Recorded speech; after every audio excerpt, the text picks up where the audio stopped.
Bonsoir à tous, vous êtes sur Le Monde des Langues, la chaîne sur l'apprentissage des langues étrangères.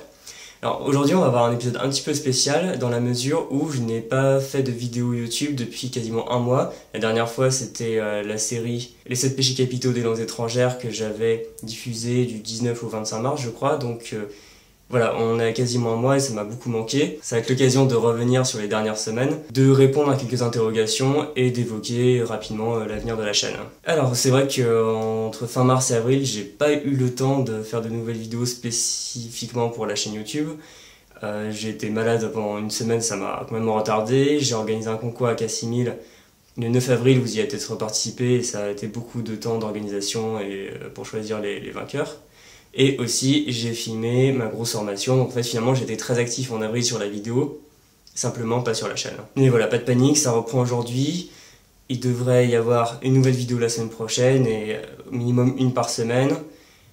Peut-être pas début mai, mais ça je vais vous l'expliquer tout à l'heure. Je voulais profiter de cette vidéo pour répondre à des interrogations et des questions qu'on m'a déjà posées par rapport à ce que je fais sur cette chaîne YouTube et sur mon blog. Parce qu'on me demande souvent, mais sur ton blog, on peut apprendre quelle langue? La réponse est à la fois très simple et très compliquée, c'est-à-dire que personnellement, je n'enseigne aucune langue. Parfois, je donne quelques petits conseils, notamment sur l'anglais, sur la grammaire, etc. Donc moi, je ne suis pas prof, je n'enseigne aucune langue sur mon blog, mais on apprend des techniques pour apprendre toutes les langues. Alors pourquoi j'en suis venu à ça? C'est tout simplement parce que des gens qui enseignent l'anglais, l'allemand, le japonais, le russe, etc. Il y en a plein, ils sont bien meilleurs que moi, ils sont bien mieux placés que moi pour faire ça. Et moi, ce qui m'intéresse, c'est plutôt d'aller sur les méthodes et les techniques d'apprentissage. Comment j'en suis venu à avoir cette réflexion? Tout simplement parce que personnellement, j'ai jamais vraiment fait de linguistique, mais j'ai déjà eu des linguistes. Une fois, j'étais tombé d'ailleurs sur l'intitulé d'un concours de linguistique, auquel je participais pas, mais je suis tombé dessus, voilà. Et j'étais très impressionné par la capacité qu'ont les linguistes à comprendre les mécanismes d'une langue qu'ils ne parlent pas eux-mêmes. C'est-à-dire qu'ils vont arriver, voir des phrases et en déduire des choses. Et déjà commencer à comprendre comment fonctionne la phrase d'une langue alors qu'ils ne la parlent pas du tout. Et j'étais impressionné et je me suis demandé, mais comment est-ce qu'ils arrivent à faire ça? Est-ce qu'on peut pas l'utiliser, le réemployer pour apprendre les langues étrangères plus rapidement? Il y a une façon de faire qui est très francophone, je sais pas vraiment comment c'est à l'étranger, mais en tout cas c'est ce qu'on a tous pu voir, c'est qu'à chaque fois on va réinventer la roue. On va prendre une langue qu'on ne connaît absolument pas, on va l'apprendre jusqu'à un certain niveau, et ensuite quand on va apprendre d'autres langues, c'est comme si on passait dans un univers totalement différent et qu'on repartait totalement de zéro. J'ai remarqué également qu'il y avait une phobie, j'exagère pas sur le mot, par rapport au fait de mélanger les langues, parce qu'il y a plein de gens qui se disent « Ah non, mais je vais pas apprendre l'espagnol et l'italien en même temps, je vais tout mélanger ». Évidemment qu'il faut quand même arriver à distinguer les deux langues pour ne pas tout mélanger et arriver à s'en comprendre.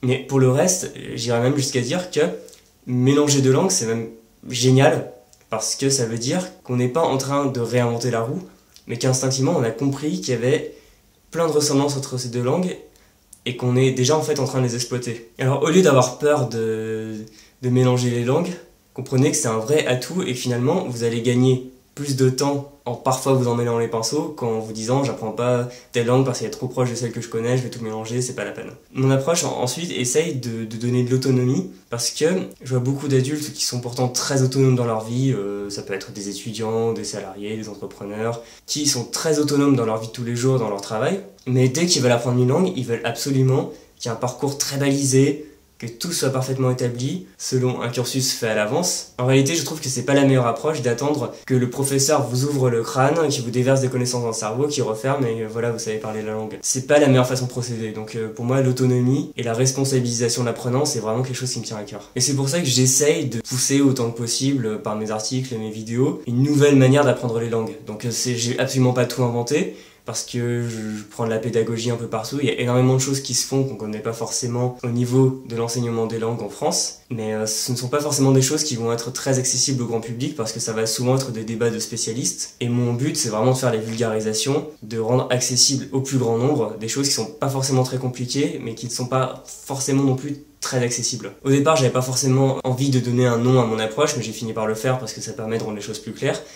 Moi, je parle d'immersion active. Donc dans immersion active, il y a bien évidemment deux éléments. Le premier, c'est l'immersion. Contrairement à une idée reçue, l'immersion, ça ne veut pas forcément dire partir dans le pays et apprendre la langue de manière magique, même si partir dans le pays ça aide bien sûr. L'immersion, c'est le fait d'être le plus souvent possible au contact de la langue. Et ce, par des canaux, des expériences les plus variées possibles. Ce qui signifie que si vous voulez vous immerger, il faut parler la langue avec des gens, il faut l'entendre à la radio, il faut regarder des films, des séries en VO, il faut lire des livres, lire des articles de journaux, je sais pas, jouer à des jeux vidéo dans la langue. Et c'est ces expériences nombreuses et multiples qui vont créer une immersion. Ensuite, l'aspect actif qui est très important, c'est que on va quand même avoir beaucoup de pédagogies qui vont promettre qu'on peut apprendre une langue de manière un peu passive comme un enfant sans s'en rendre compte. C'est pas ce que je préfère moi personnellement. Parce que quand on est actif, on comprend ce qu'on fait. On sait pourquoi on le fait.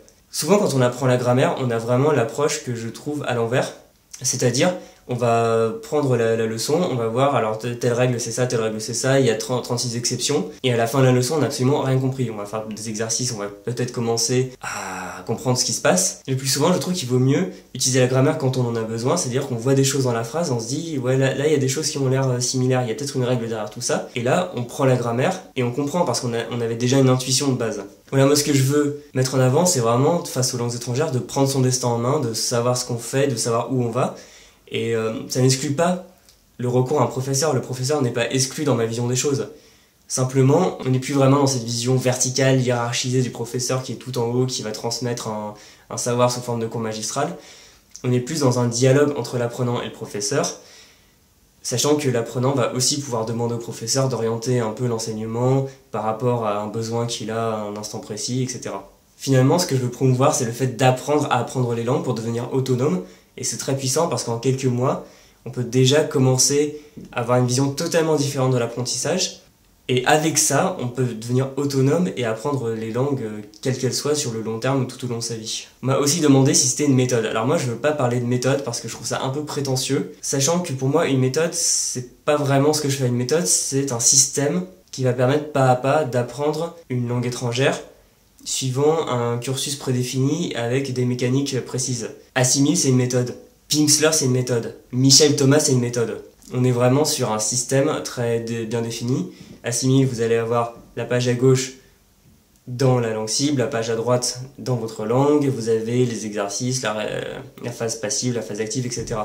Moi, j'ai pas ça. Créer une méthode de langue, ça serait potentiellement quelque chose qui pourrait m'intéresser, mais vraiment pas tout de suite, parce que pour créer une méthode, il faut avoir des pédagogues, parce que je peux enseigner rapidement pas mal de choses en anglais et en allemand, mais j'ai pas une vision pédagogique de cursus, de comment intégrer des connaissances, etc.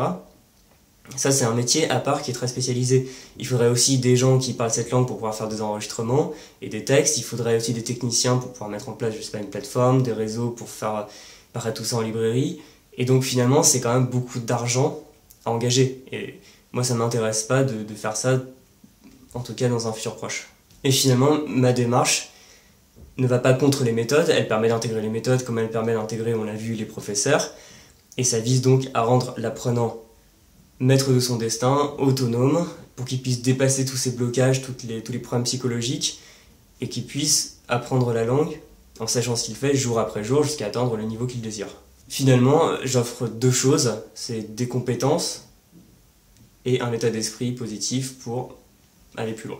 Et enfin, j'ai une vision qui est ouverte sur toutes les langues.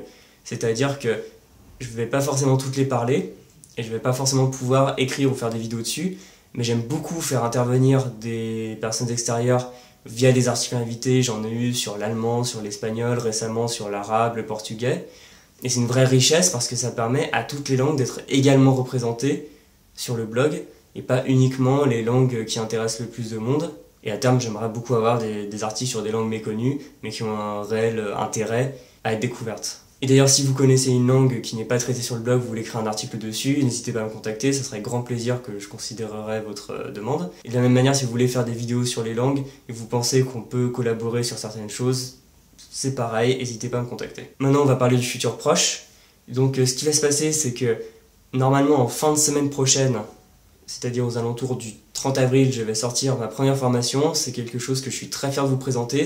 Cette formation va s'appeler Oser parler une langue et va porter sur les thématiques précises de la timidité, des inhibitions, des blocages, comment les dépasser, comment se lancer, arrêter de vouloir apprendre une langue pour vraiment apprendre une langue. Ça va se faire sous forme de vidéos avec un accompagnement personnalisé sur Skype. Donc je vous en dis plus très bientôt. Si ça vous intéresse, n'hésitez pas à vous abonner à la chaîne et à la newsletter pour avoir toutes les infos, parce que ça va venir très vite. Ensuite, Berlin va bientôt avoir lieu du 5 au 8 mai, la Polyglot Gathering, qui est un rassemblement de polyglottes comme son nom l'indique, et je serai présent à l'événement, ce qui fait que j'aurai pas forcément le temps d'écrire beaucoup d'articles ou de faire des vidéos. Je compte couvrir l'événement, je sais pas encore comment. Ce sera certainement sous forme d'articles. J'aimerais essayer de faire de la vidéo, mais pour le moment j'ai pas forcément le matériel ou l'expérience pour bien faire ça. J'ai pas non plus d'ordinateur qui me permette de faire du montage en déplacement. Donc tout est ouvert, mais en tout cas je vous tiendrai au courant et vous saurez tout ce qui se passe comme si vous y étiez. Voilà, cette vidéo est à présent terminée, donc comme d'habitude n'hésitez pas à vous abonner à la chaîne, suivre le monde des langues sur les réseaux sociaux, vous inscrire à la newsletter, et vous pouvez toujours rejoindre le groupe Facebook Les Langues en Partage, dont vous trouverez le lien sur la page Facebook et qui vous permettra de rentrer en contact avec plein de gens qui apprennent les langues comme vous. A très bientôt donc sur le monde des langues.